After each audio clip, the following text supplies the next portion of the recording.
Hello everyone, my name is Stephen Redman and welcome to Pastor's Library. This is the channel where we discuss everything to do with theology books that might be on a reading list for a seminary course, for a bachelor's degree or a master's degree in theology or in biblical studies, or simply just books that have piqued your interest because you've seen them on someone else's bookshelf or perhaps just browsed through them online. Whatever it is, we want to talk about them today, and if you like what we have to say, please remember to leave us a thumbs up because that helps the algorithm, and subscribe if you haven't done already because that's free, and click on the bell because that will inform you when we release another episode. So, today I want us to talk about a particular author who, since the last Pastor's Library that I filmed, has died. He died on June the 5th, 2025. I am filming this June the 10th, 2025. It's very unusual for me to tell you the date I film anything, but what I am saying is what I'm putting out today is a direct response to the death of this great theologian. It is said he's written over 100 books. I can't find anywhere near that many online, which makes me believe that a number of them are out of print. But there are a good number of his books available today. And although he has never been someone that I would just automatically buy books when he brought them out, I have a good few here, which I'm going to talk to you about today. His name was Walter Bruggeman. And now I've told you his name, you're going to say, what, he's died? Yes, he has. And at a good old age, he has gone to his maker. Walter Bruggeman was a man who, as ministry, created waves. Sometimes people loved what he said, sometimes people hated what he said. But I'd like to start by reading out something to you that Scott McKnight published on his blog this week. On this particular occasion, where these words were written down, Walter Bruggeman was addressing 200 Baptist ministers, and he says these words to them. You are afraid of the text. You are afraid of what the Bible says. You are afraid of what the Bible says because you are afraid of what the Bible will ask you to do. I know you are afraid of the Bible because of how much time you spend introducing the text you are going to preach, softening it, explaining it away, deferring to its context, and then all the time you spend trying to illustrate the text. That's very tough. I can imagine there were some sweating collars in that room that day. But he was not a man who hesitated to speak the truth as he saw it. Just as he has maybe come under a little bit of recent criticism for things he said that have tended to take him away from the conservative mainstream. He died an old man and full of words. And we're going to just look at a few of what I think are his choice works today. Because I tend to do it when people die, as I have a look what I should have bought of theirs and haven't yet purchased. And so I can tell you I've got 3 items in the mail of his. I've got The Reverberation of Faith, a theological handbook of Old Testament themes, which was published in 2002. That's on the way to me.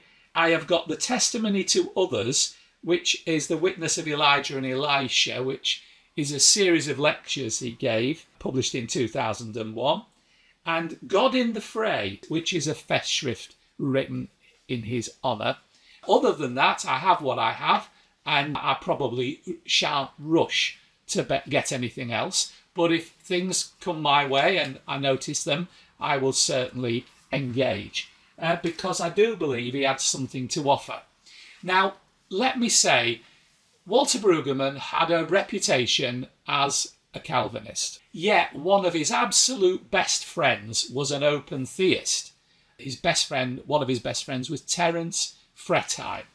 Now, they met because interpretation asked Walter Bruggeman to write their commentary on Genesis, which he wrote in 1982, a very, very good commentary of its time, 384 pages, whereas this is way out of line to quote in an essay now because of its age. It is still a good one to read, good for pastors, good for people with general interest, and good for people who aren't looking to quote in essays. But 384 pages, that's a good one. At the same time, they engaged Terence Fretheim to write Exodus. And Terence wrote the Exodus commentary, and they met over this, and they swapped chapters to read of each other's work, and they critiqued each other's work, which I understand they continued to do until Terence died a few years back. And Terence would say to Bruggeman, "You're being too Calvinistic in this chapter or in this essay." And Bruggeman would say to Fretheim, "You're being too open in this category," because Fretheim was known as an open theist, at the very least a free will theist. And so the two of them grew in friendship with that work. And in 2015, when the New Interpreter's Bible Commentary was published, they were engaged to do the opposite pieces. So Fretheim did Genesis and Bruggeman did Exodus. And I am sure they both built on each other's works. But, of course, Bruggeman, who was a huge man of books, I am told he very rarely went a week without reading multiple books in a week. His appetite for biblical literature was huge, and for theological literature. In fact, I am told by someone who had coffee with him that whatever book you would raise with him, he had read it. So this commentary in here on Exodus is 232 pages. And I would have to say this has been my go-to commentary on Exodus for 10 years because it's very, very good. 232 pages, it's maybe not the largest, but Bruggeman has a lot to say in this. And whereas there have been a few others come out in recent years that I have embraced, I wouldn't put this now top of my list. It's still one that I connect with and I look to. And I must say there's a new Exodus commentary due out this year, which I am really anticipating. But I probably will still remember this because Bruggeman left us a great commentary on Exodus. And I have to say, just to tie up the story about Bruggeman and Fretheim, Bruggeman left a great eulogy for Fretheim. And I think that's, if you ever look it up on the internet, well worth a read. Bruggeman also wrote 1st and 2nd Samuel for interpretation. And many of you will know that I have to be quite picky about the interpretation range because a lot of them are not what I'm looking for. Some of them are exceptional. And I have to say, I do think this is very good on Samuel. And sometimes Samuel is a subject that gets overlooked when you're looking through commentaries. But Bruggeman left us something good there. And that was a 1990 publication, 362 pages. Now, in terms of commentaries still, in 2001, Bruggeman published the Abingdon Old Testament commentary on Deuteronomy. It was 306 pages, and I honestly think this is a good commentary. It's middle of the range, it's not highly academic or technical, but it is academic and it's very quotable, especially as it's published in 2001, so it's 24 years old at the time of filming. And I think Bruggeman has a lot to say in here. I recently did a video on my favourite commentaries in Deuteronomy, and I listed that this one as a middle range one. And I still think this has a lot to offer, and it's a book you should consider as a good legacy for Bruggeman. Now, in 1998, Bruggeman published a 2-part commentary on Isaiah Isaiah 1 to 39, Isaiah 40 to 66, for Westminster John Knox out of Louisville. And the first one is 314 pages. The second one is 263 pages. So together we have got sort of 580 pages or thereabouts. And I have to say this is a very worthwhile commentary on Isaiah. Once again, this isn't in my top 3, but it is a very, very good commentary. And I feel he had a lot to say in this.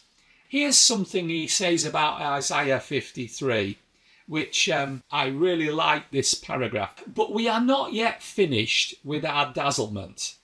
The life of the servant and the death of the servant are spectacular betrayals of genuine justice. Israel is never far away from legal language. We have seen much of it in exilic Isaiah. The servant was oppressed, afflicted, and done in by a perversion of justice.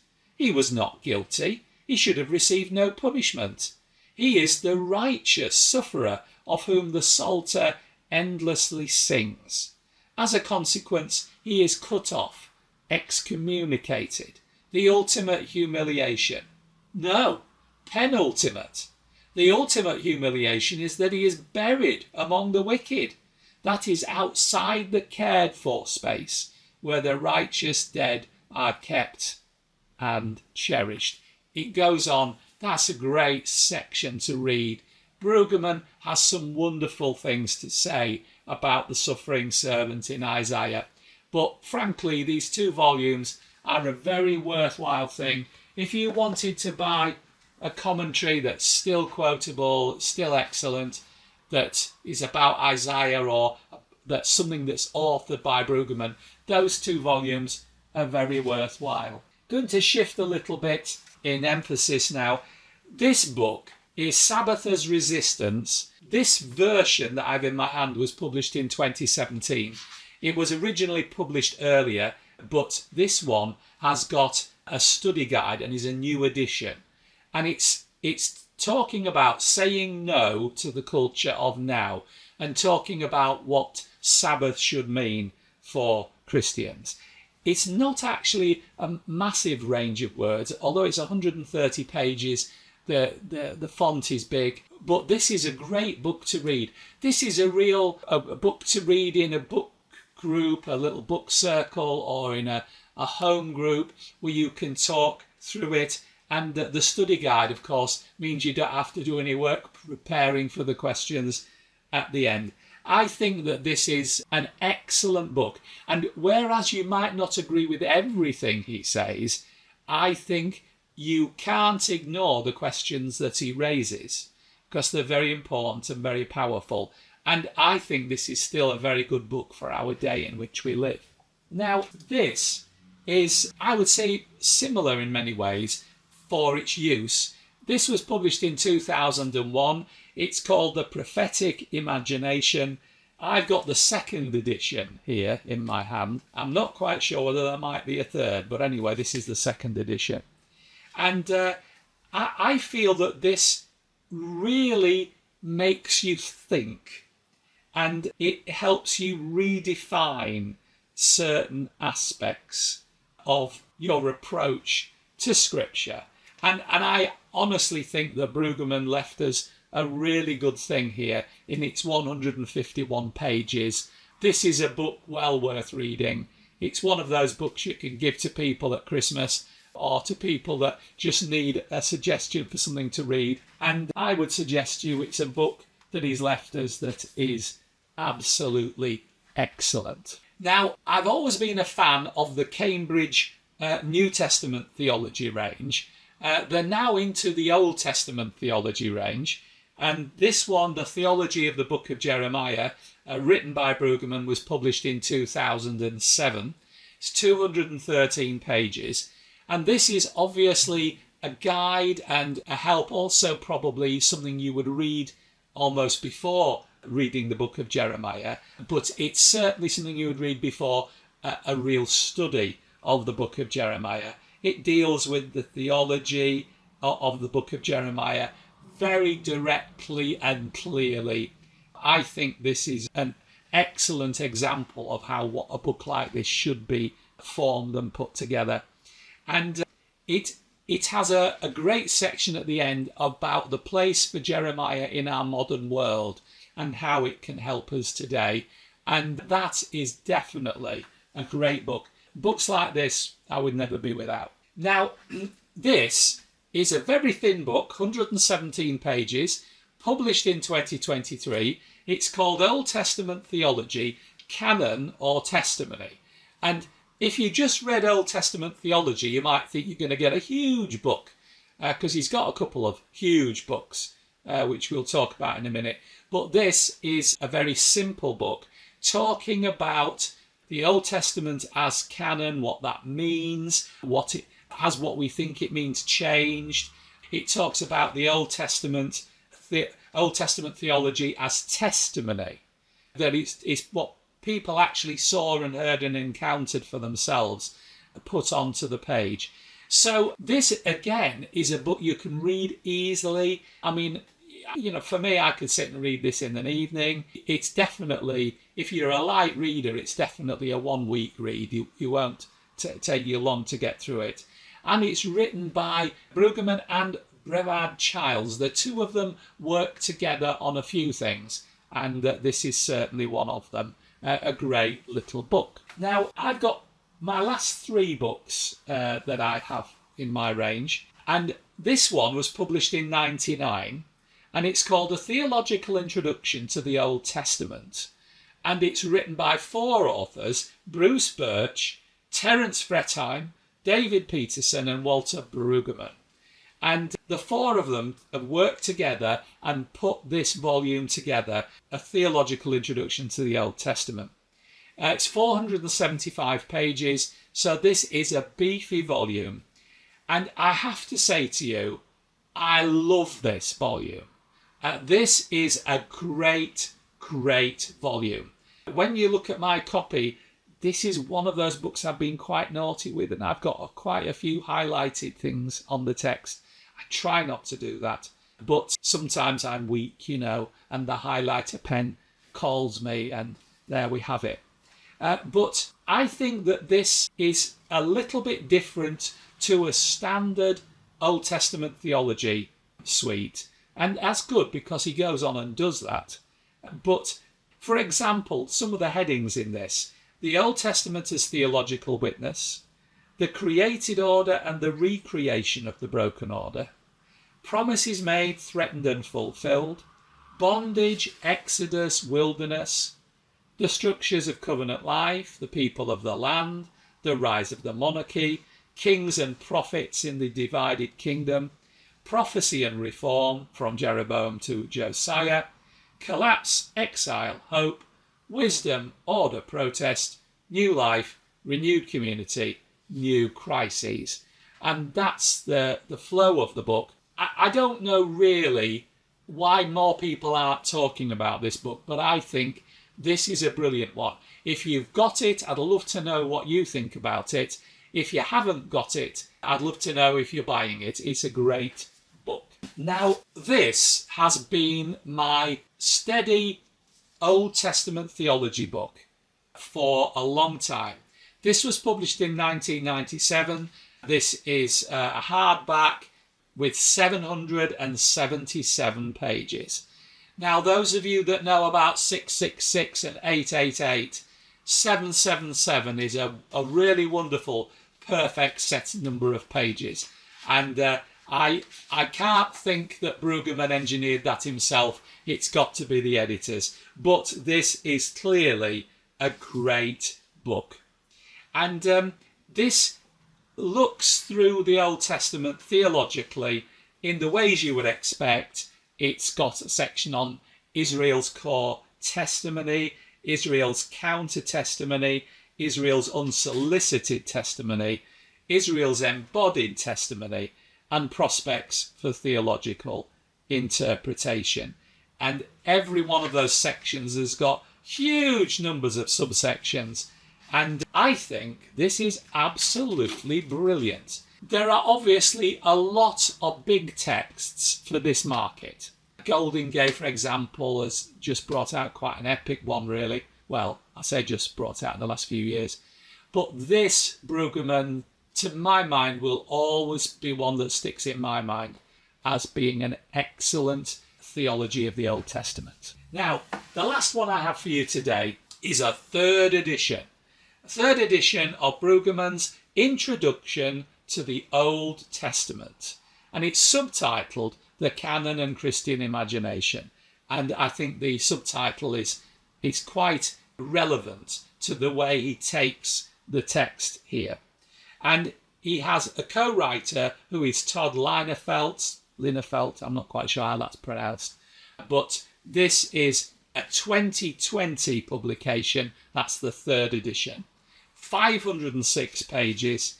It has some great endorsements on the back, and I seriously love this book.